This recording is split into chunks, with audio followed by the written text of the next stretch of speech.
Élvia, bem-vinda ao Mente Aberta. Você já esteve aqui uma vez, né? É verdade. E eu sei que a sua história agora tem um novo, não um novo começo, mas tem um novo elemento aí. Você como missionária, É verdade. não é verdade? Passando 17 dias em Guiné-Bissau. Foi tremendo. Como é que foi isso, Élvia? Olha, essa foi um cumprimento de uma palavra de Deus, né? No ano de 91, Deus já tinha me dado uma palavra que a gente ia com educação por princípios para a África.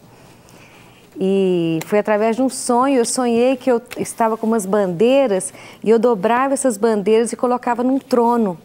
Eu acordei no meio da noite, não tinha Google nem nada, foi em 91, fui para o Atlas e quando eu fui olhar as bandeiras, eram bandeiras da África. Uau. E eu contei, no outro dia, eu trabalhava no Colégio Cristão, contei para a Cida Matar, ela falou assim, Elva, nós vamos à África com educação por princípios. Isso em 91? Em 91. E ela chegou aí, né, que ela faleceu agora em janeiro, ela chegou aí a Moçambique e eu agora, né, pude ver a concretização desse sonho de Deus para mim. Você e a Cida são as fundadoras da ESEP. É, nós somos as fundadoras. Ela junto com o Rinaldi e eu junto com ela na escola cristã. Né? Então nós fundamos e eu vi assim como que Deus na nossa história ele se move, né? Porque no meio disso eu poderia não ter cumprido isso, né? Se eu tivesse morrido, se eu tivesse me entregado à doença, essa parte do plano de Deus para mim dependia de uma resposta minha, né? É verdade, Élvia. Foi tremendo. E você fazer parte disso, foram 17 dias? Foi um Fórum Nacional de Educação Cristã? Foi um fórum, né, numa Escola Nacional de Administração da Guiné-Bissau. Nós demos um fórum para 220 educadores. Nós paramos nesse número porque não tinha onde colocar mais gente. Não cabia mais, não cabia. Falta de espaço.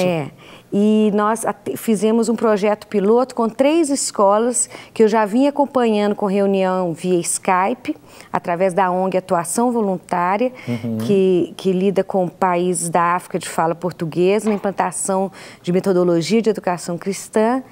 E eu já vinha há alguns meses acompanhando esses professores e eu tive a oportunidade de ir com uma equipe de 11 pessoas. Só eu que era de Belo Horizonte, os outros eram de Curitiba, da primeira igreja evangélica menonita, uma igreja alemã. E nós tivemos a oportunidade... Todos trabalhando com educação. Com educação. O nosso foco, o foco dessa missão é trabalhar com a igreja sobre a visão educacional e com as escolas. Então nós trabalhamos com 3 escolas, 2 em Bissau, outra no interior, e implantamos a metodologia, nós demos aulas, os professores assistindo, outro dia eles davam a aula, nós mudamos a aparência da escola, compramos carteiras novas, eu fiz a implantação das 3 bibliotecas na escola. Então, eu vi um processo de transformação das escolas também, e isso vai ter continuidade. Agora, em fevereiro, a gente retorna a Guiné-Bissau. Eles mudaram praticamente todo o sistema de educação. Agora é uma metodologia cristã. Metodologia cristã. Que é o raciocinar, relacionar, pesquisar, raciocinar, relacionar e registrar. Não esqueci, não. Tá vendo? Não esqueceu. Bom professor. E aí, porque educação cristã não se resume somente aos 7 princípios bíblicos, né? Verdade. É uma ideia errônea que muitos acreditam ser só isso. É verdade. Mas não é. E o que Deus tem mostrado pra gente que é um instrumento de transformação da nação. Então, você pesquisar biblicamente, você raciocinar, você relacionar com os princípios, você registrar, é uma maneira de mudar a mente. E lá num país como Guiné-Bissau, com tanta necessidade, né? Porque as pesquisas até missionárias mostram que nesses 60 anos de evangelho na África, a África não mudou.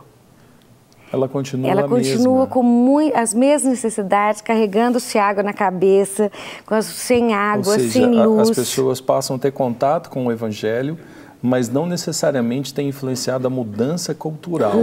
Isso porque talvez não há um registro, não há a pesquisa, e não há essa questão de que o evangelho ele veio transformar. Claro que você, ao pregar o evangelho, é maravilhoso, a pessoa recebe a salvação, mas não há essa transformação da maneira de pensar nas outras áreas.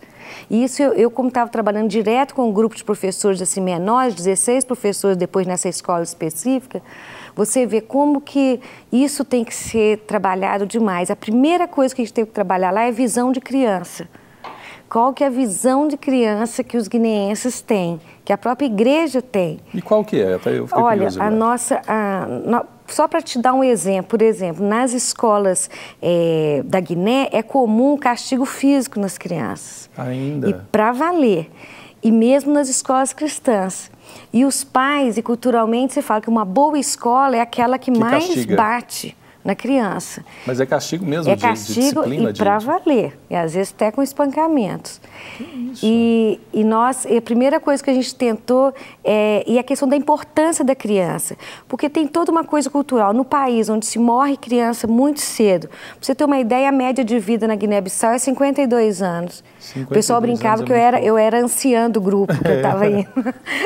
Então, assim, a visão de que investir numa criança não é tão valoroso assim, a própria igreja. Então, eu tive a oportunidade de trabalhar com 2 igrejas, ministrar em 2 igrejas, e o nosso foco foi esse, né? O que a Bíblia fala sobre criança? Mas é muito difícil isso, porque eles não preocupam com uma geração seguinte.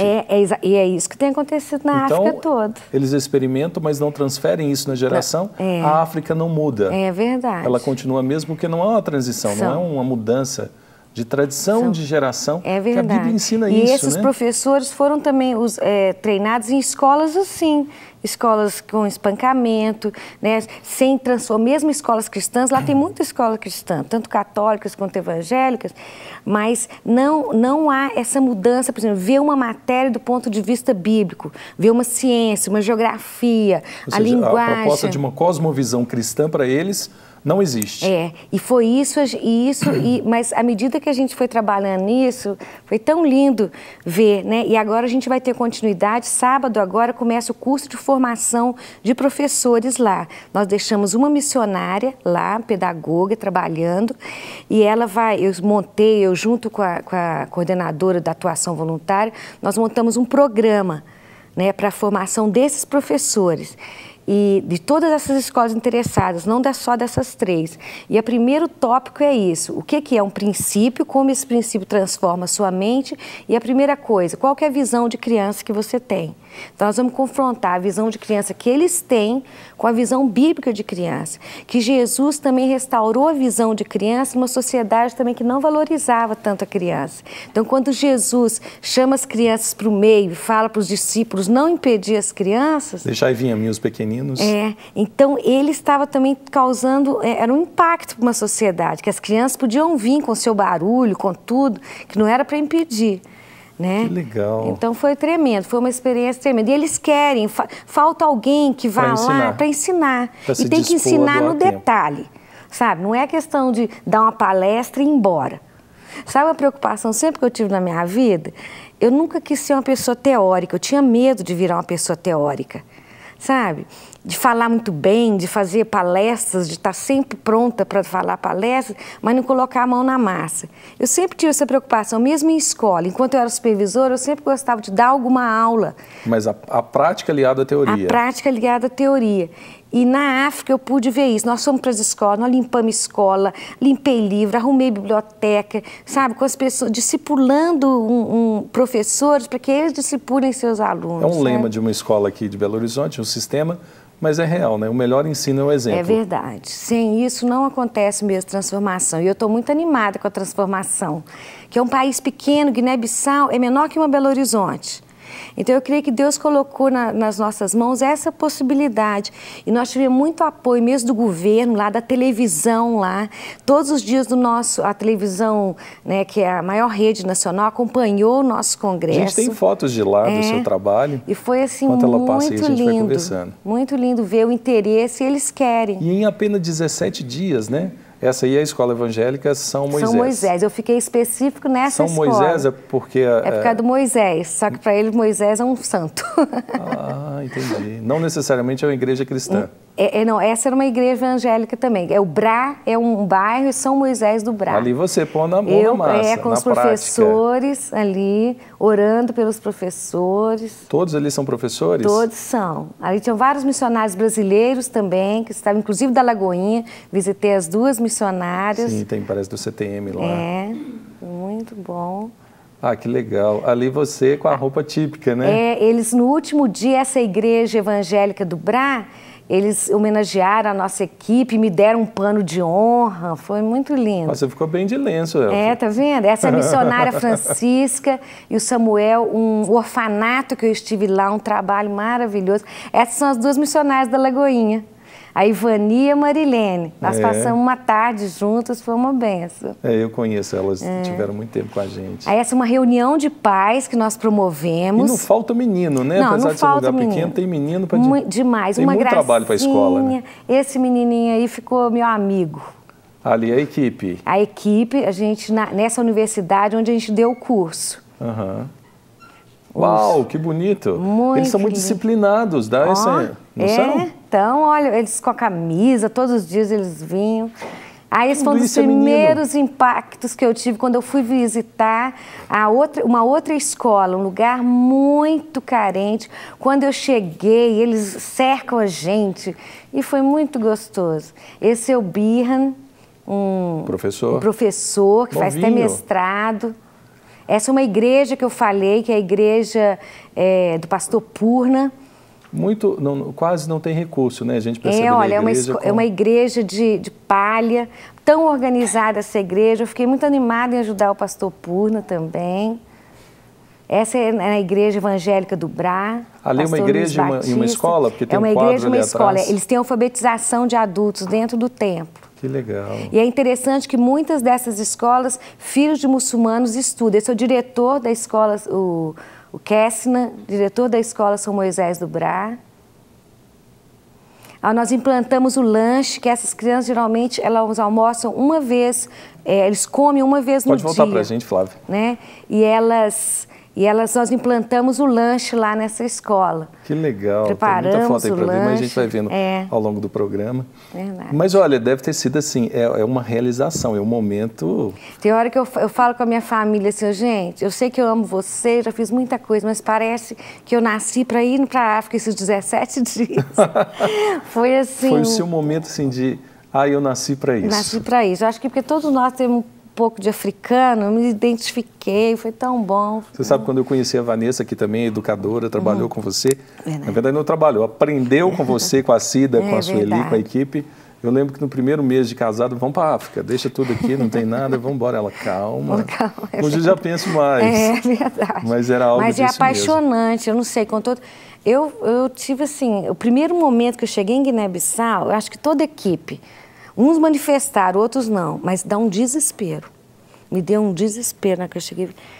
Você pensa que conhece pobreza, eu já tive nas populações ribeirinhas, mesmo com criança em situação de risco aqui, mas você não tem ideia que é um país que não tem água, né, água encanada, e que não tem luz para a sua população. Põe a gente em cada situação. É terrível. Não, é terrível. Você fala, por onde eu vou começar? Mas tem jeito, É possível. Agora a gente vê você assim, eu te vejo sorrindo, feliz, né, Elvia? Realizada, né? Assim, regozijando com aquilo que você tem feito, é claro que com a graça de Deus e o que Deus tem feito na sua vida. Mas a gente vê que há pouco tempo atrás você estava vivendo a doença depressão, que praticamente quase te paralisou, né? É verdade. Olha, eu fico pensando... É interessante que você não passou por... falar isso. Você não passou por um período de depressão. Você teve a enfermidade denominada depressão. Tive, constatada mesmo por médicos, pelo próprio INSS. Eu vinha de um quadro, né, com uma tendência à depressão, tendo vários momentos de depressão, né, durante 20 anos, indo, voltando, ó, até que há 3 anos atrás eu vivi um período de 5 anos paralisada. Né? Quem conhece meu testemunho no YouTube, a própria Rede Super fez, né, uma gravação, Elvia Brito, Venci a Depressão, você pode escutar, tem sido usado, Deus tem usado esse testemunho para muita cura e libertação também. Mas quando eu vejo, né, esse momento de eu ir para a África, eu falo, gente, até 3 anos atrás eu queria morrer.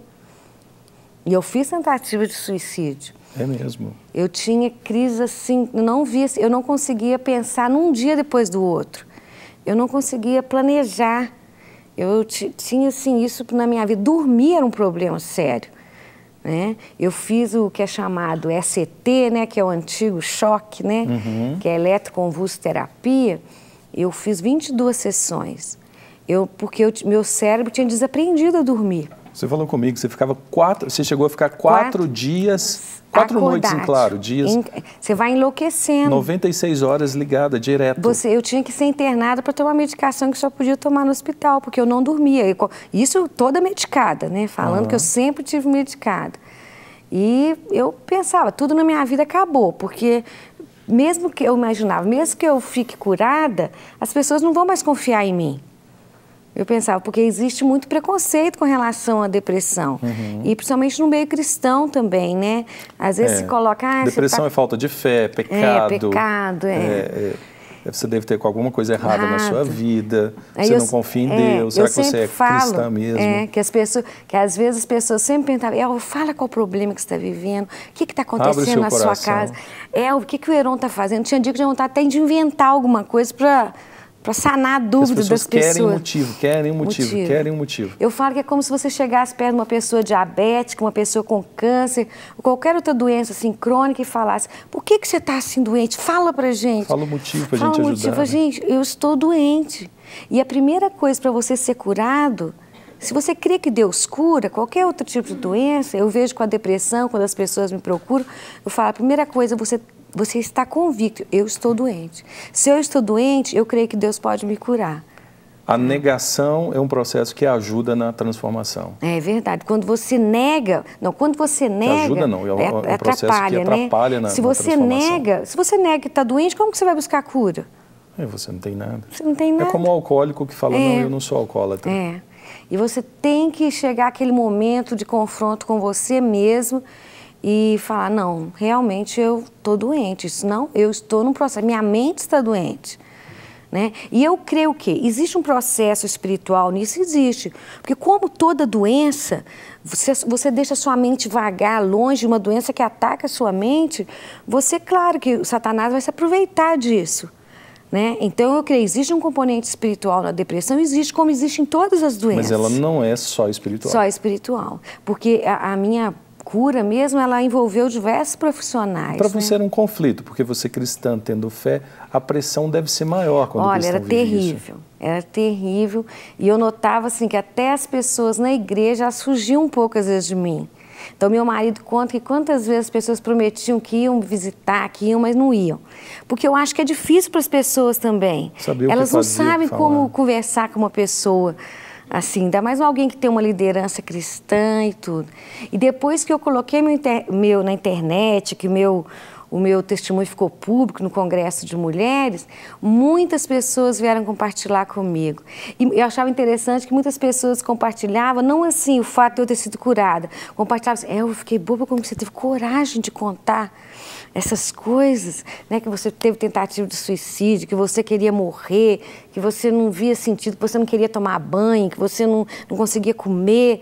Então, assim... É uma desistência total de tudo aquilo que se resume à sua vida. Porque você não vê mais sentido, você não consegue planejar. É uma dor de existir. Eu falo que a melhor definição da depressão era uma dor de existir.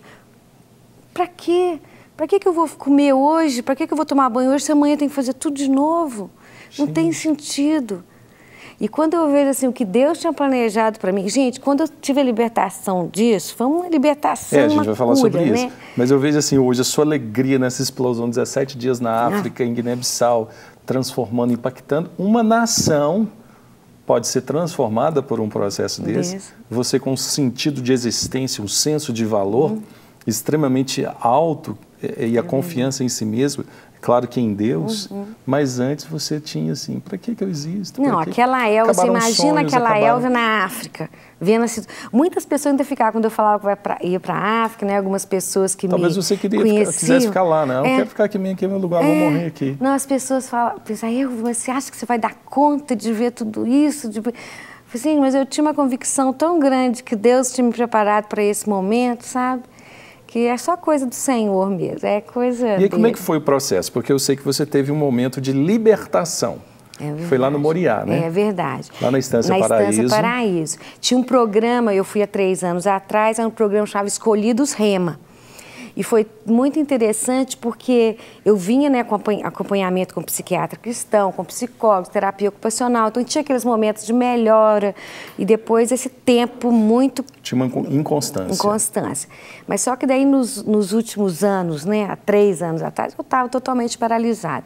E meu marido sempre falava, Elvia, vamos lá no programa da Instância Paraíso. Eu falava, não, Iron, tô cansada, já oraram demais por mim. Nossa, não vou não e tal. Eu sei que aconteceu de uma maneira que foi até através da vida da Ana Paula, Valadão, que ela conversou com o Heron. Foi bem num dia que o Heron estava mal, que eu estava para ser internada novamente.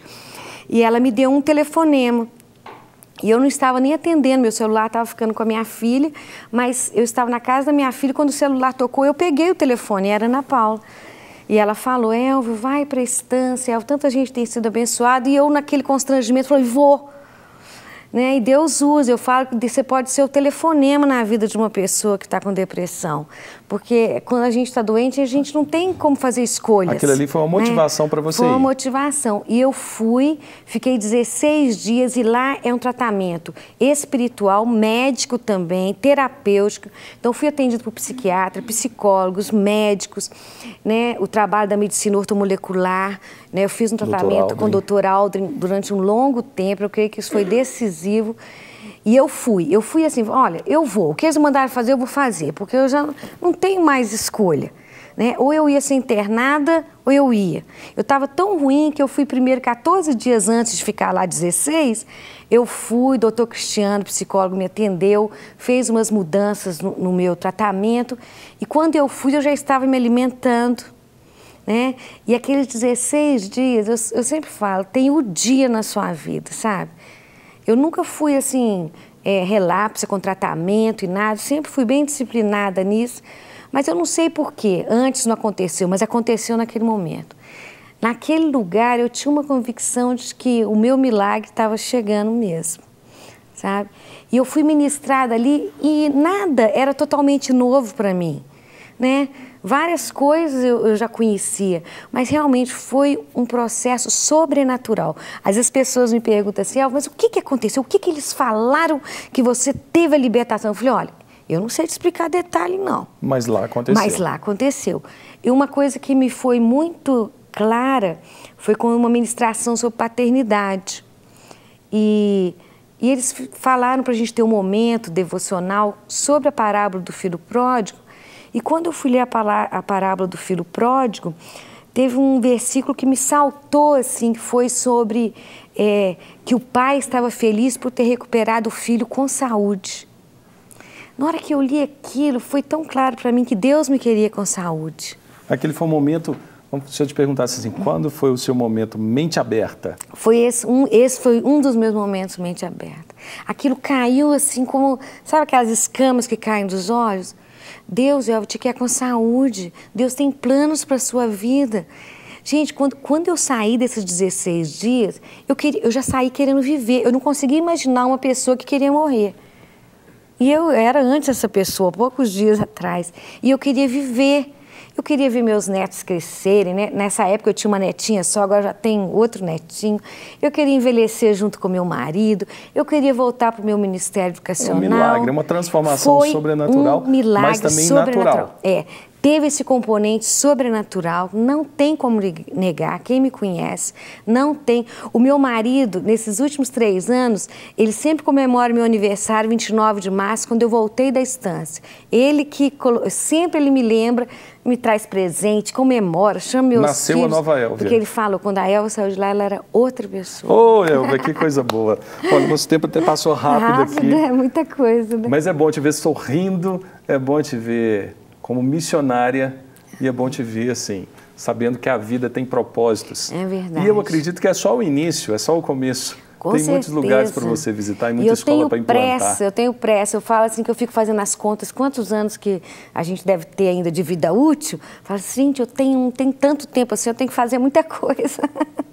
Elvia, que Deus te abençoe. Amém, um abraço, pastor. Um abraço nos Amém, meninos, nos amém. netos, né? No genro, na nora. Que família linda que você tem para aproveitar muito, viajar muito ainda, né? Isso mesmo. Fevereiro estou voltando para a África. Que Deus te abençoe. Amém. Obrigado pela sua presença. Amém, pastor. Olha, gente, que história linda, que história maravilhosa. Mas é a história da Elvia que pode ser sua, que pode ser minha, que pode ser de todos nós. Não você fala assim, mas você quer que eu fique enfermo? Não estou dizendo isso. Estou dizendo que é um momento mente aberta na vida dela, de reconhecer que Deus quer que nós tenhamos saúde. Deus quer que tenhamos vida e vida em abundância. Então, se porventura eu passar por um momento difícil na minha história, isso passa, não permanece para sempre.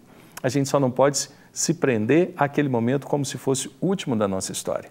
Abra sua mente e veja que podem existir novos começos, recomeços, novas histórias que podem te levar a experimentar uma vida tão fantástica e tão melhor que só Deus pode fazer por você.